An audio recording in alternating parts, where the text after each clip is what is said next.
Naim Murseli, i akuzuar për porositjen e vrasjes së bashkëshortës së tij, Liridona Ademajt, morri 100.000 euro hua nga biznismeni Begjet Pacolli.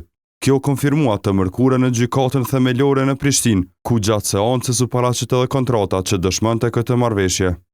Është e vërtet, mes meje dhe zotit Pacolli ka ekzistuar një ujdi për shumë me 100.000 euro, me normë interesi vjetor 0%, ku nuk specifikohej afati i shlyrjes. Ky borx është shlyer në mënyra të tjera. Nga ana tjetër, Begjet Pacolli ka deklaruar se i ka ndihmuar gjithmonë Murselit dhe nuk ka kërkuar kthimin e parave.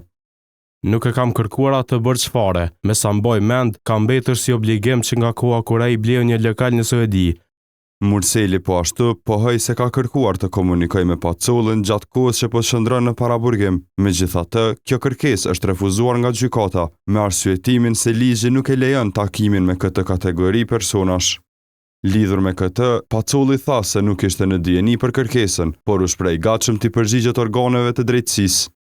Nëse drejtësia më thërret, unë do të shkoja. Naim Murseli ka shërbyer si këshilltar i Begjet Pacollit gjatë kohës kur ky i fundit mbante pozita të larta shtetërore në Kosovë. Shënjestër.net